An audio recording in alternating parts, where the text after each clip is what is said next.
Latsho elokhwitsho lalapha ekhaya jikelele masibulise kwakhona mbukeli kwindawo ngendawo kumakhaya ngamakhaya kanti ke singena kwiyure yethu yesibini yenkqubo siqhubela phambili ke nenkqubo wena uthe waphosa kwiyure yokuqala akukarhatyeli ngoba ukuba nje ungagxanyi unweba imitsi yakho uza kusifumana singekajiki nditsho idolo kaloku ke ndithitshela apha kuthi usibambe nokuba ke kungesondo letyali ukuze ke ungasali ngasemva isendimlo ke unonkanyezi kalubisi kodwa ke andihambi ndedwa njengoko ubona ukhona uNadia. Yes. Ndisekhona ingulowo nalowo unako ukubandeza ngokuthile bambi banesandla esibanda nasetyweni le yembala yazi bakuvimba kwakutheni na oku ngoba thina apha enkqubeni sizimvuze sithi sikhuphe namanqaku obungawacelanga jongana ngoku sikuphathela amanqaku athi umbutho we-EFF uza kunqawuza uya kumzi ozakuzo welizwe lakwaSirayeli ePitoli ngelokuxhasa ilizwe lasePalestina kukho abantu ababhubhileyo kwizikhukhula zaKwaZulu-Natal hlala nathi kuninzi esiza nako.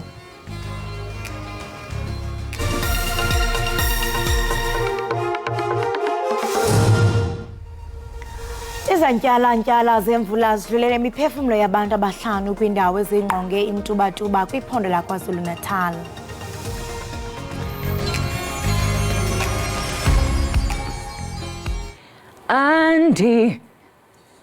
Andinanto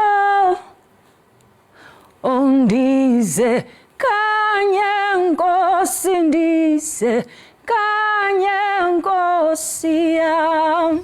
Molweni emakhaya igama lam ndingu Ikhona ndiyimvumi. Zenihlale ke nibukele Ekhaya Jikelele apha ku SABC Plus nonwabela izinto ezifana nezemidlalo ezendaba nazo zonke ezinye izinto enizithandayo emakhaya ningahambi.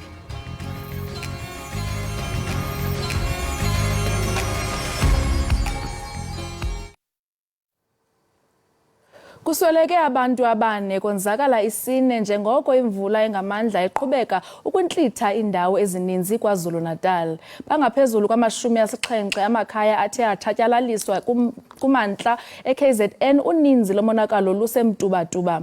Le mvula ikhatshwa ngumoya onamandla ikwabangela umonakalo kwiziseko ezingundoqo eziquka indlela, iibhriji neentambo zombane. Isebe lentsebenziswano kurhulumente nemicimbi yemveli lithi ziliqela ezinye izithili ezithe zachaphazeleka ukonakala kwezindlu kuxelwe kumasipala waseHerigwala nasemzimkhulu. ePietermaritzburg abahlali abaninzi kumatyotyombe baye kubafuduswa emva kokuba amakhaya abo engenwe ngamanzi. Amagosa athi kungoku nje abo bachaphazelekileyo basagcinwe kwizikolo zasekuhlaleni nakwiicawe. Kanti ke i-ANC kwiphondo laKwaZulu-Natal ithi lowo ebesakuba ngumongameli weli uJacob Zuma uza kukhokela iphulo lonyulo oluza kubanjwa kunyaka ozayo. uZuma ebethetha kwindibano ibibanjelwe eMandeni kumantla eKwaZulu-Natal ubutheleleke ukuba abantu mabaqhubeke bexhasa i-ANC nangona ke ijongene nemicelimngeni ethile. Yize eminye imbiko eveza ukuthi upholi be-ANC KwaZulu-Natal buhlela ukukhuluma nowengumongameli uJacob Zuma ukuze alekelele iqembu ukuze lithole ukwesekwa okhethweni ngonyaka ozayo kodwa bengakacaci noma uZuma usivumile yini isicelo sabo. Selokhu aphuma ejele ngo-2021 lo wayengumongameli bengasabonakali kakhulu emhlanganweni yeqembu. Lo mbuthano obusemandeni inyakatho yeTheku ube ngomunye wokuqala we-ANC ohanjelwe uZuma. Abaholi besifundazwe sebeqinisekisile ukuthi bafuna uZuma hola umkhankaso wabo wokhetho. Iqembu libonakala lingenzi kahle. Imphumela yokhetho yokuchibiyela yakamuva kwamanye amawadi ikhombisa ukwehla kwekwesekwa kwe-ANC. Nangendlela i-ANC eqhuba ngayo ngifuna ungena kuyo manje. Ngoba Iindaba endeleyo ngifuna ukuthi thina asenze lento okufanele basiyenze sivotele i-ANC ukuze i-ANC size ekushintsheni impilo zabantu abahluphekile zibe ngcono. uZuma uthi liyanda ukuqhakeka eqenjini kanti nokwethenjwa kwe-ANC kuyehla. Nokho unxuse labo abanganeme ngesimo esikhona senhlangano nezwe ukuthi bangayiflatheli i-ANC. Uthi amalunga nomsebenzi wokuphonsela inselelo abaholi abadukisa amalunga eqembu. Ungathi uma uhlushwa umuntu kwe-ANC noma umholi noma abantu ukusulwa ne-ANC ku-wrong lokho. Futhi uma ubona ukuthi u-wrong umtshela ukuthi u-wrong ukuze sihlale sineqiniso, ngoba ukungakhulumi kwethu kusenza manje sifane nabantu abesabayo, nabantu asebenonkosana babathembayo ukudlula uNkulunkulu. Okhethweni lukazwelonke lango-2019 i-ANC KwaZulu-Natal yathola amavoti angu-54.22%. Yize kunezinselelo iqembu elibhekene nazo, abaholi balo basenethemba lokuthi bazokwenza kahle okhethweni olizayo. Endabeni ze-SABC ngo-Iindaba eMandeni. Umphathiswa wamapolisa uBhekicele ugxeke kabukhali uluntu olukhusela nolugcina izaphuli-mthetho. Ucele bethetha kumngcwabo ka-Warrant Officer uSithembiso Mazibuko othe wabulawa ngoLwesibini. U-Warrant Officer uSithembiso Mazibuko wabulawa kabuhlungu yigebengu ebefuna uthule ngamaphoyisa. Ubule emzini Mumbe eNtuzuma lapho amaphoyisa abetholene khona phezulu negebengu. Kuphinde wasala enkundleni igebengu ezine kuhlanganisa nabesifazane. Nesigebengu besifunela amacala okubulala ayi-12 okuyizigameko zokubulawa kwamalungu eyinhlaka ezilwa nobugebengu emphakathini kusukela ngenyanga edlule. Umndeni kaMazibuko uthi ufe olwembiza. Silahlekele kakhulu asikwazi nokukhuluma. This guy was a good trooper. He was a good trooper. He was a good soldier. He was focused. Enyangeni eyintathu kuswela umbasa kuya kuNtulikazi kulonyaka angu-31 amaphoyisa abulewe esemsebenzini. Ucela ukunxusa imphakathi ukuba isebenzisane namaphoyisa ukulwisana nobugebengu. These criminals must be hunted like criminals, like amagundwane eziyiwona. Niyithole emgodini, niyithole khona emgodini, niyiphampele khona, niyichele emgodini. They cannot be allowed ukuthi ba-threatenishe, ba-terrorize, besabise, baphilise umphakathi. There must be no peace for criminals. uMazibuko ushiye emhlabeni unkosikazi wakhe, iy'ngane ey'ntathu kanjalo nabazukulu. Ezinye idolobhu ezisixhenxe zempuma koloni eziphansi komasipala wase-Dr. Beyers Nodias zizakuthiywa ngokutsha. Inkqubo yokutshintsha amagama edolophu kukulungisa umqela washiywe inkqubo yocalucalulo. Kumasipala iDr. Beyers Nodias kwiKharum zidolophu ezine kuthe kwaphakanyiswa amagama azo ukuba atshintshwe. Ezidolophu iGraafreinet engathi ibizwe iRobert Sobukwe okanye iFred Hafki. I-Adendorp yona kungathiwa kwamseki Bishop Limba, e-Aberdeen ibizwe iKamdipum, ngelixa iNew Bethesda kuthiwe kukwanoHeleni. Kodwa imibutho yasekuhlaleni ayixolanga yile nkqubo. We have got serious problems with water provision, sewage leaks, refuse tip that is in a terrible mess, stray animals that cannot be controlled. So we look at those conditions, and that is what we think should be focused on. Umbutho we-DA uthi le mali iza kuthi ichithwe kule nkqubo ibile ukunceda ekuziseni kwenkonzo. We understand that there's a need for redress. We understand that there are wounds of the past that need to be addressed. But we don't believe that changing the names of these towns is going to do that. Our feeling is rather spend the money on changing lives than spending money on changing names. Kwiindaba ze-SABC ndingumcebisi Nqena, ndisempuma koloni.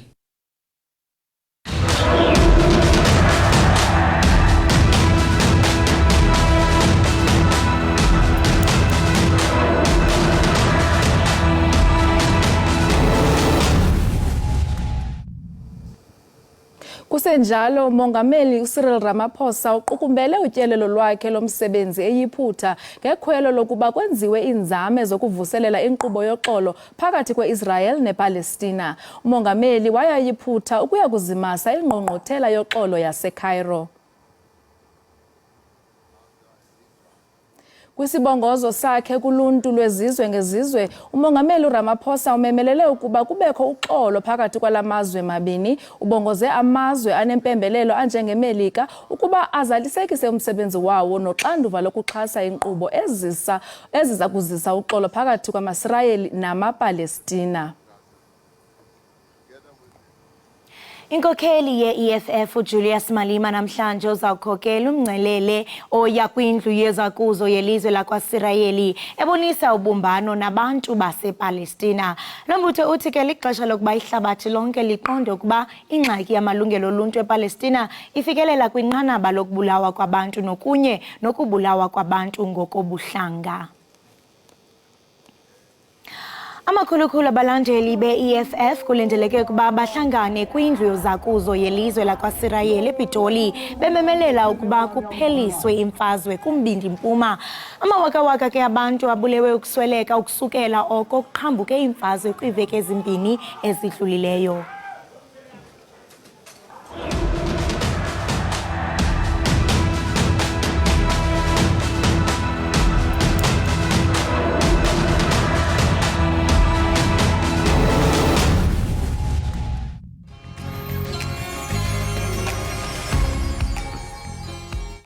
Inkosi ngokuhlala nathi usabukele inkqubo yakho ethandayo Ekhaya Jikelele. Sele izinyanga ezintathu kususela iqela le-Economic Freedom Fighters linqumamise amalungu alo ayi-62 nabamele uluntu ngenxa yokuhluleka ukudibanisa izithuthi eziza kusingisa eRhawutini kumibhiyozo wesihlandlo seshumi seli qela. Omnye wabo ke ukhaba ngawo omane owayesakuba ngusihlalo wephondo laKwaZulu-Natal weli qela uVusikhoza uphikisa kunqumamiswa kwakhe kweli qela yaye ukhona ke namhlanje kunokuze asichophele asichazele nathi. Vusi, masikwamkele enkqubeni ngalentsasa.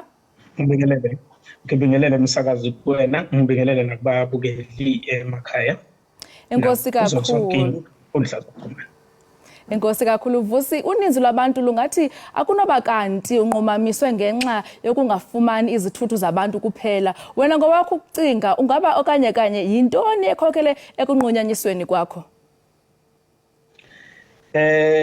Mhlawumbe umsakazi angeke ngispeculate, ngizostika kulokho engikwaziyo. Ngixoshelwe ukuthi ngahluleka ufundraiser for amabhasi awu-20 ukusuka KwaZulu-Natal, which would have cost me between 800,000 to 1.2 million. Angikwazanga kuyihlanganisa leyo mali. As a result, ngabizelwa enkundleni yamatshala, bangithola nginecala base bayangixosha. Okay, xa sina ucwangciso olwahluko kwalombandela, ingaba mhlambi yabekwa yacaca indaba yokubana kohluleke ukufumana izithuthi nokohlwaya ngoluhlobo othe wohlwaya ngalo wena yayicacile kwasekuqaleni okanye uyive mva xa kusithiwa mawuyovela enkantolo? Iqhamuke kamuva yayingacaciswanga ukuthi uma uhlulekile ukufundraiser kuzofanele ukuthi uxoshwe noma ukhishwe enhlanganweni. Ngoba kufanele uqondisise ukuthi iningi labantu abavela kule list yabantu abaxoshiwe abantu abavela KwaZulu-Natal okungenye ama-province ahlupheka kakhulu. So kufanele ukulindela ukuthi uma abantu bebaningi kangaka bevela kwi-province eyodwa futhi okuyi-province enabantu abahluphekayo kakhulu, kusho ukuthi inkinga ikhona. So ke kubukeka ngoba more than 50% wabantu abakuleya list abantu bakwaZulu-Natal, kusho ukuthi inkinga ikhona KwaZulu-Natal. Uphanisha abantu, ubaphanishela inhlupheko yabo, poverty yabo. Angikholelwa ukuthi ifair leyo nto ngoba umuntu uma ehlulekile ukufundraise enganazi ihlobo ezinemali, enganabo abangani abanemali, awukwazi kumphanishela for leyo nto, especially uma uyinhlangano that claims ukuthi imele abantu abampofu. Xa utho izovela ke ngokubeke ingxoxo yakho, ingaba ngawaphi amatyala kanye othe watyabekwa ngawo? Elokuqala ukuthi ngahluleka ukuletha amabhasi eFNB. Punishment yokuqala kwaba ukuthi ngingezi kwirally and I did not attend. Icala lokuqala. Lesibili kwathiwa angiresign as a member yeParliament, ngiresign futhi as a member ye-CCT okuyi-National Executive. Resign because i-reason yalokho kwakuwukuthi kufanele ngiyovela phambi kwe-committee eliqondisa igwegwe ukuze ngikwazi ukuchaza udaba lwami. i-charge yesibili leyo nokunye kodwa ngixoshele kona ukuthi ngahluleka ukuletha amabhasi. Okwesibili ukuthi kuthiwe angiresign ngangaresign, and i-reason yami yokungaresign kube ukuthi ngifuna ukuya kwi-independent body ngiyobeka my side of the story. Ngaxoshelwa lokho kokubili. Vusi kuyabonakala ukuba ingathi uhanela mhlambi ukuba unonyawo lemfene lukhona apha ekunqunqumiseni amalungu eliqela especially kwaZulu Natal. Ingaba uthi esisigqibo besigxile kumalungu akwaZulu Natal kuphela okanye mhlambi nakwezinye indawo ibikhona into nje? Njengoba kuxoshwa abantu abawu-62 nje, about 33 noma 32 iqhamuka kwaZulu Natal, kusho ukuthi majority iqhamuka kwaZulu Natal. Kukabili, it's either kukhona ukwenzelela ukudila nabantu bakwaZulu Natal noma ikhombisa into ethi abantu bakwaZulu Natal baqhamuka kwi-poverty epoor, therefore ibona bazoba nenkinga yokuhluleka uku-fundraiser le mali engaka. Therefore ibona bazobaningi kuleya list. Anginankinga ne-process, but ngine problem nokuba nzima kwesigwebo. It's very harsh.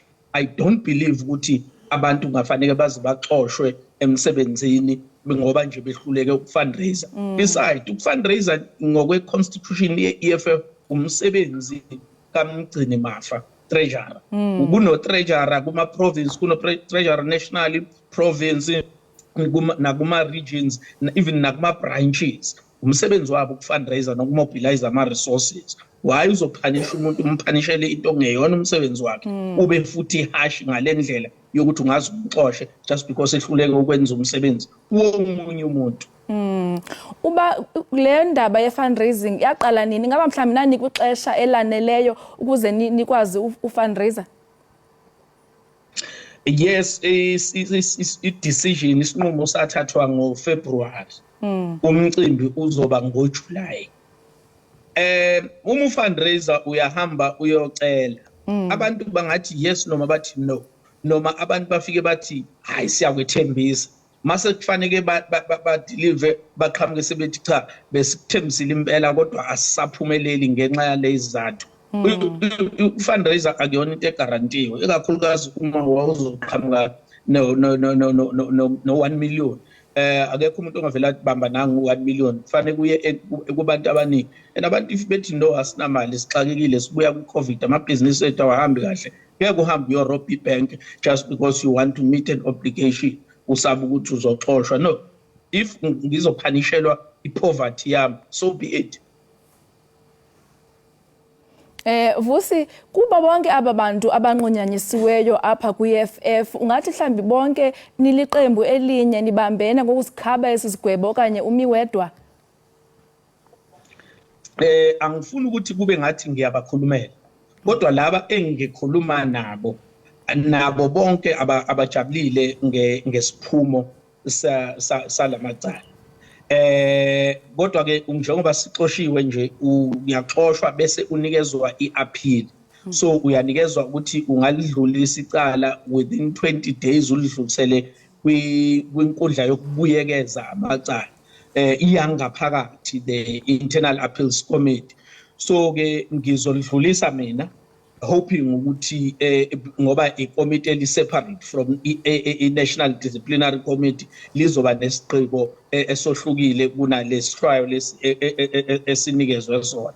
Nabanye ngikhuluma nabo esixoshwe kanye nabo banemizwa efanayo ukuthi abalidlulise ngethemba lokuthi uzophuma isiqhebo esihlukile.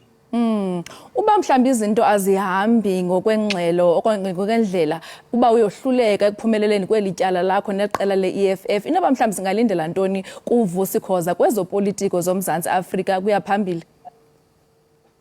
Into engayisho ukuthi ngiusopolitiki mina sengihlalele epolitikini for many years. Uma i-EFF igcina ingixoshile i-Appeals Committee endosile ukuxoshwa kwami, uVusi Khoza will still be in politics. uVusi Khoza will be back in parliament ngo-2024. Ukuthi ngifike kanjani, that's a discussion for another day. Kodwa engakusho ukuthi I won't be lost to politics, ngiyahlala.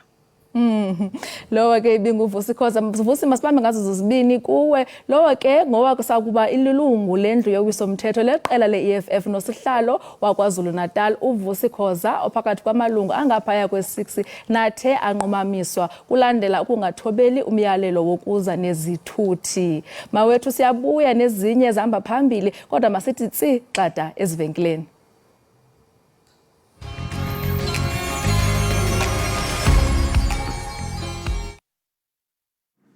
Enkosi ngokuhlala nathi nisasibukele apha ekhaya jikelele ishishini ke lokuqulunqa ivideo zishicilelwe kumakhasi ezonxibelelwano eziquka uTikTok, Instagram, YouTube nezinye ke liyakhula ngokukhula kwilizwe jikelele. Abanye ke abazuza indumasi kula makhasi sele beziphilisa ngawo. Namhlanje ke apha enkqubeni sindwendwele nguye uliyabona Nqaba nowaziwa kakhulu pha ku YouTube, Facebook napha ku TikTok ngoLiya Nqaba. Ungomnye wabo ke baqulunqa ivideo ezihlekisayo bazishicilele kumakhasi ezonxibelelwano. I-content creator ke ngelamakhumsha ukhona ke apha e-studio siza kuncokola naye. Liya Nqaba masikubulise sikwamkele ekhaya jikelele.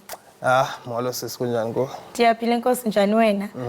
Ndikubonile bekuphafa phaya. Ya ngiqona manje bemhle kanizawuvela e-TV. Yavuma idyana uphafa. Ya, linyanzelekile. Linyanzelekile. Liya ngaphambi kokuba sihlabele mgama sincokole ngomsebenzi wakho ungathi nje xa uzichaza ngubani? Liyabona ngumfana nje ozalelwe ngapha kuCendane kwilali kuthiwa kuseGobe. But ke ngenxa yemeko zobomi ke sa move ekhaya sayohlala kwilali kuthiwa kuMathole ke zalwa ke ngugijima nonongoko baswelekayo kodwa. I'm a content creator nje busitsho, a stand-up comedian. Yeah, basically ndim lo. Yeah. So into kubana mhlawumbe ungene kuba okay ubukhule uhlekisa bekusenzeka ntoni uzuzibona ba no ndifuna uyenza ke ngokulento? Andikhulanga ngihlekisa ngumuntu othuleyo ngumuntu olenhloni kakhulu. Kwami nisandothusa lento endiyenzayo ngoku yabo. But ke kwenzeka I think 2016 xa ndidecide ukwenza lento ye-community. Andazi nami kwenzeka ntoni but ke as much as ungumuntu othuleyo uthini ukhona laa mntu kuye undwebileyo kuye noba uthule kangana kuba khona laa mntu friend yakho i-cousin yakho okwazi ngelinye ihlobo yena bo. So bikho ke ifriend yami ekuthiwa nguSithembiso thanda uyigezela gqithi. So wathi same mfethu yazi lento ye-comedy ungayenza. Wabethetha ke nge-stand-up comedy but then I'm like okay ndayicinga nyhani ke yafika nakum into stand-up comedy qala okay noma ndenze stand-up comedy. So iqala kanjalo nje laa nto kuba bendithanda ukugezela nje friend yami. Kwi-friend yakho yathi no njengoba unihlekisa nje. I think ungakwazi uhlekisa abantu abaninzi yabona okay ngakhe ndiyibone ke nyhani ya ndaqala kanjalo. So ndiqale kwi-stand-up comedy before lento ye-content. I-content is after. Yeah. Because inikiza umdla kakhulu lento ithetha into bana uthi naturally ungumuntu oshy. And yazibuza into bana mhlawumbe so xa uzawenza i-stand-up comedy kunabantu kunenginginye yabantu abakujongileyo.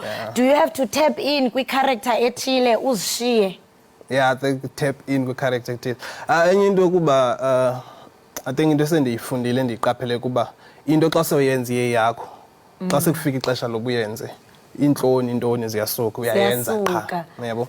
So as usitsho tap in character yeah iba khona i-character endibanayo endiyazi okay xa ndiye stage uLiya Nqaba bamlindele ngulona owenza ihlobo endenza ngale stand-up comedy ndisenza elihlobo.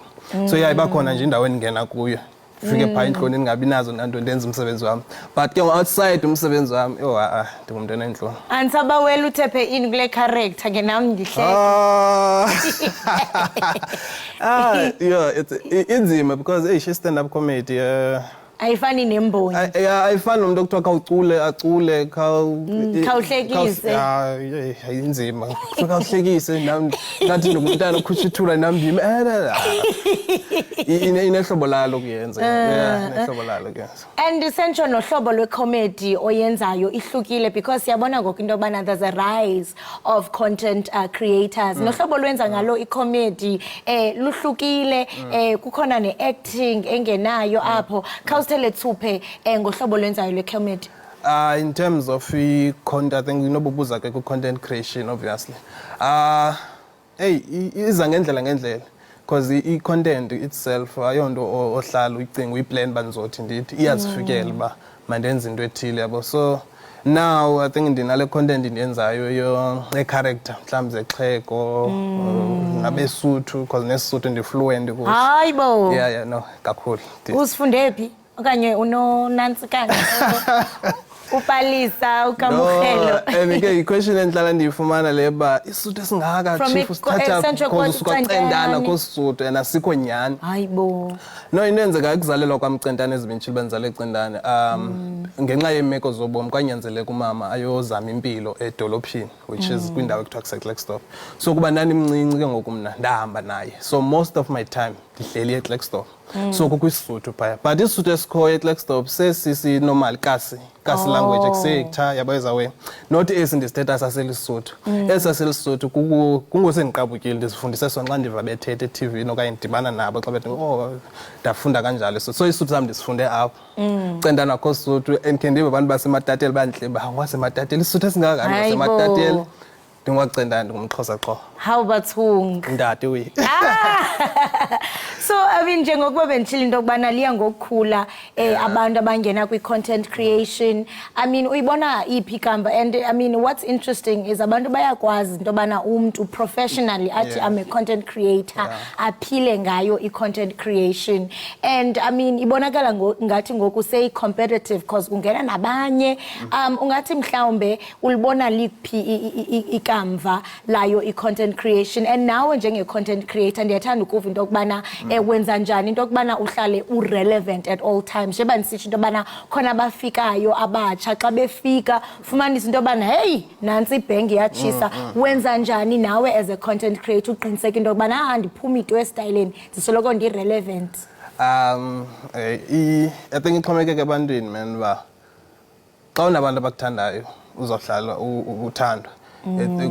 Kuweqhaba ngoba ubafide lento bakwazi ngayo yabo. Uzofika omtsha yes and ke ngomuntu ofikayo omtsha obvious attention iba kuyi sijonga yena sonke, but le ndithetha ba i-foundation yakho yenze kakuhle abantu bakho uzoba ngabantu bahlali ngabantu bakho bekuthanda and now uqiniseke uba ubanika lento bakwazi ngayo.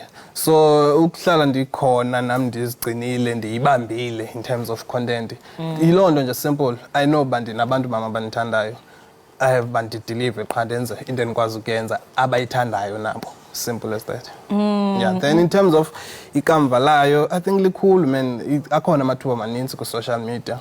For instance if singabamba nje uYouTube sithethe njengo-YouTube iyona platform enqonda uba if unayo into nayo i-content oyithembileyo dlalela phayana. Ndiyazi kum andithethi ngento endiva ngabantu. Ndiyabona benzathi uba ufake ujin to jin. Once umuntu afake ujin to jin imali ikhona. Funding segoli apha sineekona zethu.